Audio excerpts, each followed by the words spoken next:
اللہ اللہ اللہ۔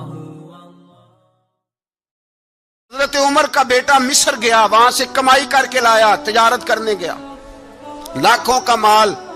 کون سا باپ ہے دنیا میں جس کا بیٹا باہر سے پیسے لے کے آئے تو ابا تفصیل پوچھے کہ بیٹا کہاں سے کمائے، کہاں سے لایا، کتنے ملے، کیوں آئے؟ کون سا باپ تفصیل پوچھتا ہے؟ ابا تو کہتا لا صحیح اور تعریفیں کرتا ہے، میرا بیٹا بڑی کمائی کرتا ہے۔ کبھی پوچھا ہے اس سے کہ ڈیوٹی صحیح دیتا ہے کہ نہیں؟ کبھی پوچھا ہے کہ تو ایمانداری کی روزی لاتا ہے کہ حرام کی کماتا ہے؟ یہ باپ کی ذمہ داری ہے، یہ اماں کی ذمہ داری ہے۔ پھر کہتا ہے بیماری کیسے آ گئی، پریشانی کیسے آ گئی؟ تو نے کبھی سوال کیا اپنی اولاد سے؟ حضرت عمر فاروق رضی اللہ تعالیٰ عنہ کا بیٹا مصر سے پیسے کما کے لایا تو جناب عمر نے بلایا، فرمایا بیٹے اتنی تو تیرے پاس راس ہی نہیں تھی، تھوڑے سے تو پیسے لے کے گیا تھا، اتنی کمائی کیسے ہو گئی؟ اتنے تو پیسے نہیں تھے صاحب، کہاں سے کمائی لائے؟ اس نے کہا ابا جی وہ جو میرے چچا ہے نا مصر کے گورنر، آپ کے دوست، انہوں نے میری مدد کی ہے۔ فرمایا جتنے لوگ گئے تھے سب کی ہے مدد اس نے؟ کہا نہیں صرف میری کی۔ فرمایا تیری کیوں کی؟ تیری کیوں کی؟ کہا حضور آپ کے دوست ہیں۔ فرمایا چپ کر، حضور انہوں نے مجھے اتنے پیسے دیے، میں نے کاروبار میں ڈالے تو نفع آیا تو میں ان کی رقم دے کے۔ فرمایا خاموش ہو جا، باقی جتنے لوگ گئے تھے سب کی مدد کی اس نے؟ کہا نہیں حضور صرف میری کی۔ فرمایا اس نے تیری مدد نہیں کی، اس نے خلیفہ کے بیٹے کی مدد کی، اس لیے کہ وہ خلیفہ کو اپنے حق میں نرم کر سکے۔ فرمایا آدھا مال تیرا ہے، آدھا مال غنیمت کا ہے، مال خزانہ کا ہے، مسلمانوں کا ہے، اس لیے کہ تو جو وہاں سے مال کما کے لایا ہے وہ اپنے باپ کے خلیفہ ہونے کی وجہ سے کما کے لایا ہے، لہذا رکھ ادھر۔ یہاں کہتے ہیں کدھر سے آیا، کیسے آیا، کون سا حساب دیں، کیا کریں؟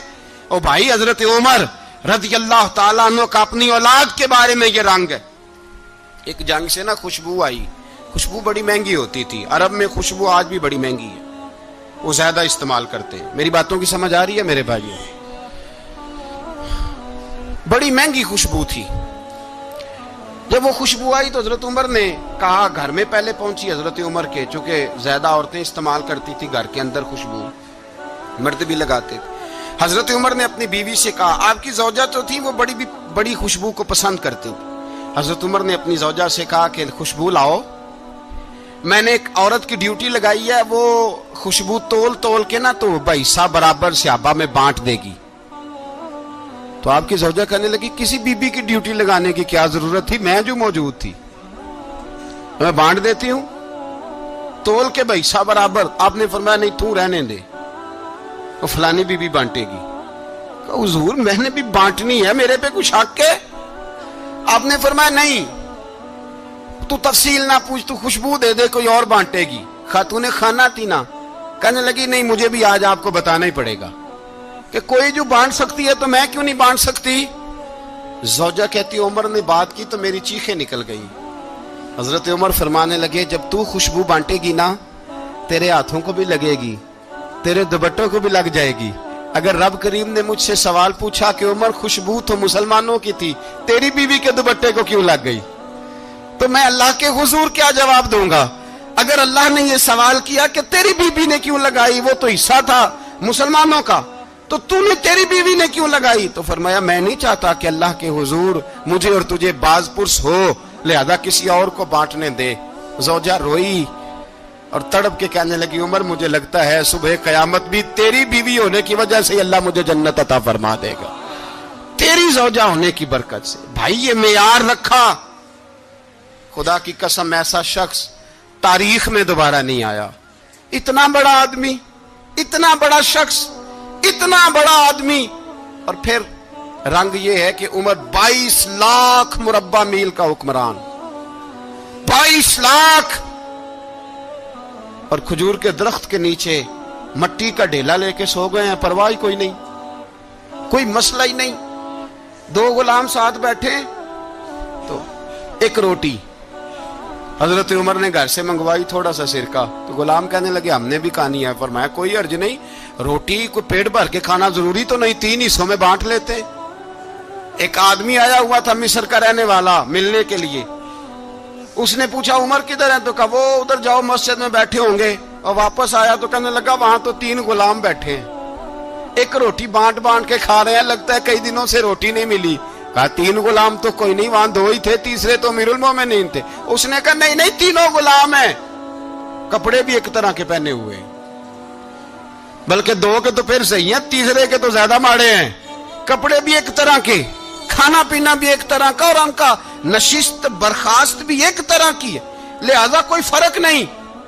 حضرت ابو ہریرہ کہتے ہیں میں لے کے آیا, اور جناب عمر کو جب میں نے کچی زمین میں تامت سمیٹ بیٹھے دیکھا تو میں رو پڑا. میں نے اس مصر سے آنے والے کو کہا تو اس کے جلوے دیکھ, اگر اس کی ذات میں اتنا حسن ہے تو محمد عربی کا مقام کیا ہوگا. یہ مقام غور ہے, مقام غور. 10 محرم کو لوگ دیگے پکائیں گے نا, نہیں پکانی ہے, کوئی بول دے نہیں, ہاں نہ نہیں کر دے. پروگرام بدلیا تو نہیں دی عید کی کہ وہی کام شروع ہوا ہے لاسٹ ٹائٹ ہونے والا. کیوں جی, پکنی ہے نا دیکھیں 10 محرم کو انشاءاللہ تعالی, ہم بھی پکائیں گے انشاءاللہ, یہاں بھی پروگرام ہوگا. تو 10 محرم کو جو دیگ پکنی ہے تو ایسا نہیں ہو سکتا کہ 1 محرم کو حضرت عمر کے نام کی بھی کوئی پک جائے. اگر امام حسن حسین کے نام کی دیگیں پکیں تو جو امام حسن حسین کے سے پیار کرنے والے ہیں, جو امام حسن حسین سے, ہم لوگوں نے بھی عجیب رٹا اپنایا ہے نا, ہم لوگ بات کا ایک پہلو دیکھتے ہیں دوسرا نہیں دیکھتے. حضرت امام حسن اور حسین کو بھی نبی پاک نے شہید کہا, اور جناب عمر کو بھی رسول اللہ نے خود شہید فرمایا.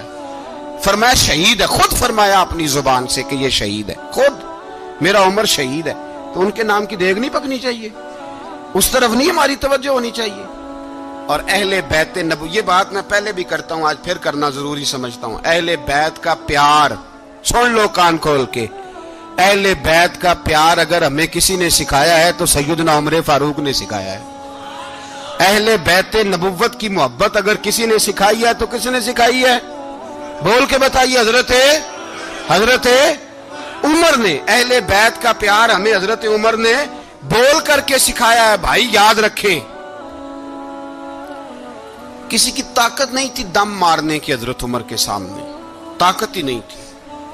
کیسر و کسرا کانپ جاتے تھے, جرأت ہی نہیں کرتے تھے حضرت. اور ہمارے تو تعلقات بڑے ہیں نا غیروں سے. حضرت ابو موسیٰ اشعری رضی اللہ تعالیٰ عنہ فرماتے ہیں میرا منشی سائی تھا, وہ کاتب کہتے تھے وہ لوگ, میرا حساب کتاب عیسائی تھا.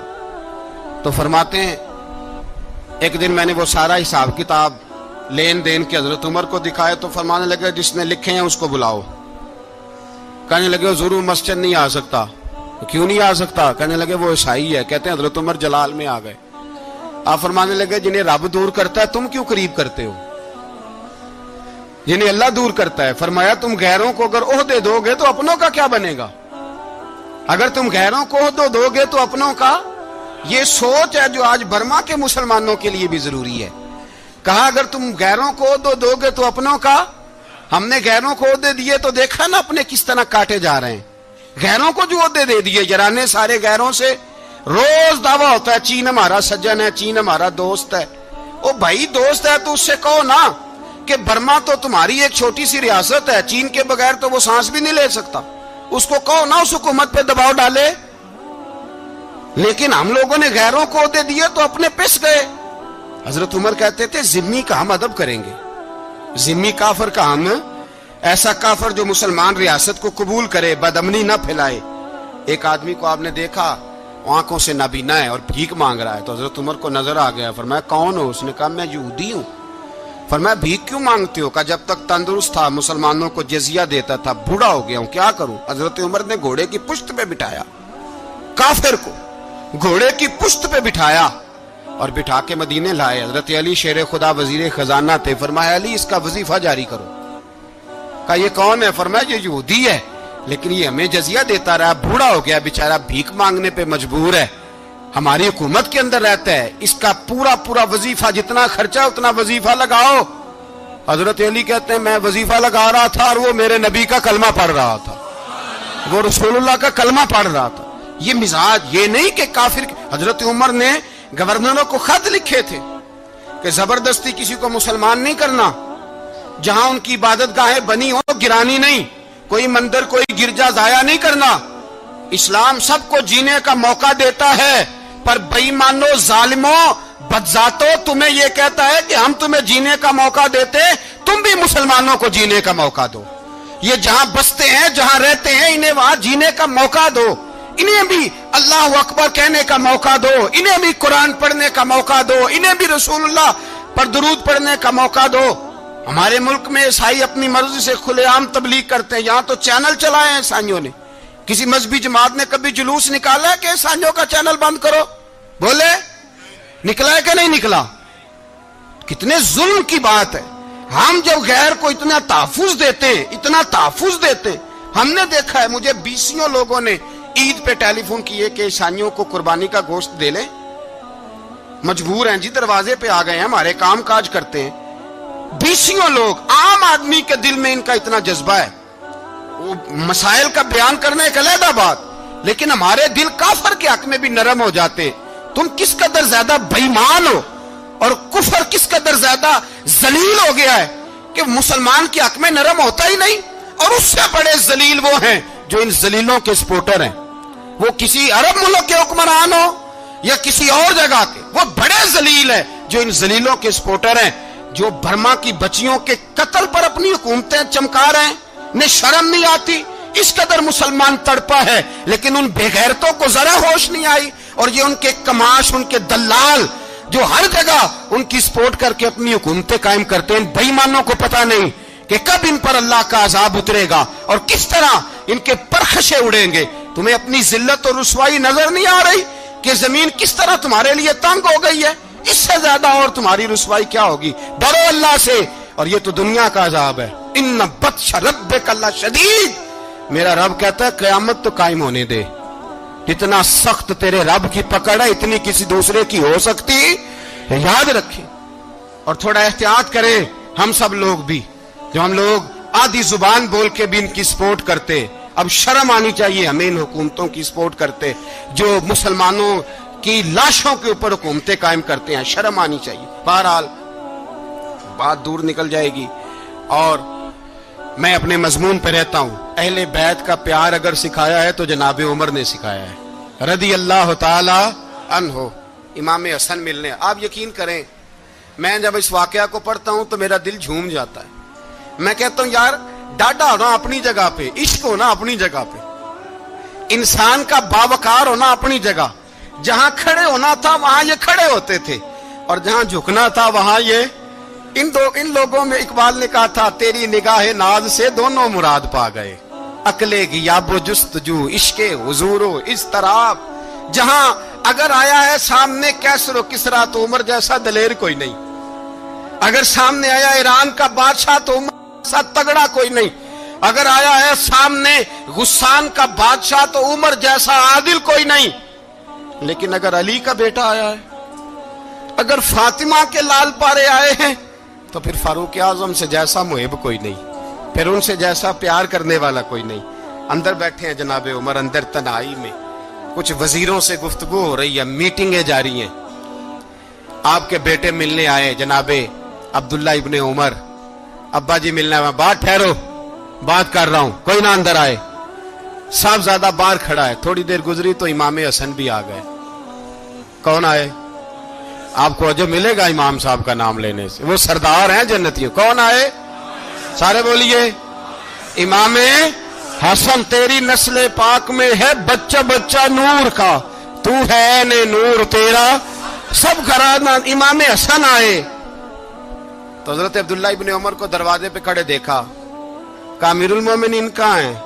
کہنے لگے حضرت عمر کے بیٹے، کہنے لگے وہ اندر بیٹھے، کچھ میٹنگ ہو رہی ہے، اور انہوں نے کہا کوئی اندر نہ آئے، لیکن آپ جانا چاہیں تو چلے جائیں، آپ جانا چاہیں تو، تیری نسل پاک میں ہے بچہ بچہ نور، آپ جانا چاہیں تو چلے جائیں۔ تو انہوں نے کہا جب آپ باہر کھڑے ہیں تو مجھے کوئی اتنا ضروری کام نہیں، اور ابھی زور کی نماز تھوڑی دیر میں ہوگی، میں مسجد میں مل لوں گا امیر المومنین سے۔ یہ بات کہہ کے امام حسن چلے گئے۔ یار اتنی بڑی بات نہیں تھی، اتنی بڑی بات نہیں تھی۔ وہ میرے استادوں کا بیٹا بھی آئے تو کہا ٹھیک ہے جی، وہ سوئے ہوئے ہیں تو کوئی غرض نہیں یار، میں ٹھہر کے آ جاؤں گا، کوئی بڑی بات نہیں تھی، دیکھا جائے تو بڑی بات نہیں تھی، پر بات بہت بڑی تھی، اس لیے کہ یہ خالی حسن نہیں، یہ حسن ابن علی ہے، یہ حضرت فاطمہ کے لخت جگر، حضرت عمر باہر نکلے, عبداللہ ابن عمر سے پوچھا کوئی آیا تو نہیں؟ تو کہا حضور امام حسن آئے تھے. تو کہا پھر شہزادے کو اندر کیوں نہیں بھیجا؟ کہا میں نے کہا تھا. وہ کہنے لگے اگر امیر المومنین مصروف ہیں تو میں ظہر میں مل لوں گا. حضرت عمر رونے لگے, فرمایا بیٹے تو نے اچھا نہیں کیا. پھر مسجد نہیں گئے, سیدھے امام حسن کے دروازے دستک دی. امام حسن باہر آئے, کہا شہزادے آئے تھے تو ملے کیوں نہیں؟ تو امام حسن کہنے لگے حضور آپ کا اپنا بیٹا دروازے پہ کھڑا تھا, آپ کا اپنا بیٹا دروازے پہ کھڑا تھا, اور منع بھی کیا تھا آپ نے تو میں زور میں مل لیتا.